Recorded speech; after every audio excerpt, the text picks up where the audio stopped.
ఉన్నారు? బాగున్నారా? నేను కూడా బాగున్నాను. సో నేను మీ ముందు మళ్ళీ వచ్చేసాను ఇంకో టాపిక్తో. ఏంటి ఆ టాపిక్? మనం డైలీ మన లైఫ్లో యూజ్ చేసే వస్తువులు రిపీటెడ్గా యూజ్ చేయొద్దంట. అదేంటేంటో అనేది నేను మీకు చెప్తాను. ఫస్ట్ లేడీస్కి ఫేవరెట్ ఏంటి? మేకప్. సో మేకప్లో మనం బ్రష్ యూజ్ చేస్తాం కదా, ఇలా పెట్టుకోవడానికి కంపాక్ట్ కానీ ఏదైనా కానీ. సో ఆ బ్రష్ అనేది రిపీటెడ్గా యూజ్ చేయొద్దంట. ఆల్మోస్ట్ అందరూ ఏమనుకుంటారంటే పాడైన తర్వాత, ఇరిగిపోయిన తర్వాత తెచ్చుకుందామని. అలా కాదు. సో రిపీటెడ్గా యూజ్ చేయొద్దు, దాంట్లో చాలా చాలా జెమ్స్ ఫామ్ అవుతుందంట. సో గైస్, మీరు వీలైనంత వరకు 1-2 monthsకి ఒకసారి వేరే వేరే బ్రష్ తెచ్చుకొని యూజ్ చేసుకోండి. ఇంకా నెక్స్ట్ వచ్చేసి మనము తిన్న తర్వాత యూటిలైజెస్ అంటే మన బాసాన్లు తోమే బ్రష్ ఉంటుంది కదా, స్క్రబ్ టైప్లో. సో అది కూడా మనం కంటిన్యూస్ యూజ్ చేయొద్దు. సో అది కూడా మనం 1-2 monthsకి 3 monthsకి ఒకసారి చేంజ్ చేస్తూ ఉండాలి. అలా కూడా చాలా జెమ్స్ ఫామ్ అవుతాయంట.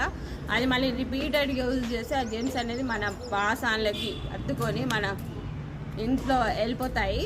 సో నెక్స్ట్ ఏంటి? పిల్లోస్. సో మనం పడుకునే ముందు పిల్లోస్ యూజ్ చేస్తాం కదా, అది ఆల్మోస్ట్ ఏంటి అందరు మురికి అయిపోయిన తర్వాత తీసి వాష్ చేస్తారు కదా. అలా కాకుండా 2-3 డేస్కి ఒకసారి చేంజ్ చేస్తూ ఉండండి. అండ్ ఇంకోటి నెక్స్ట్ వచ్చేసి ఏంటి?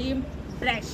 మార్నింగ్ లేవగానే ఎక్కువ యూజ్ చేస్తుంది మనం అదే. సో అందరు ఏంటి పాడైన తర్వాత యూజ్ చేస్తారు కదా, అలా కాకుండా 3 monthsకి ఒకసారి బ్రష్ చేంజ్ చేయాలి కంపల్సరీ.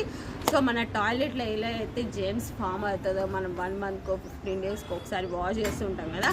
సో అలానే మన ఇంట్లో మనం యూజ్ చేసి ఏ వస్తువు అయినా పాడవక ముందు ఒక 2-3 months గ్యాప్ పెట్టుకొని చేంజ్ చేస్తూ ఉండాలి.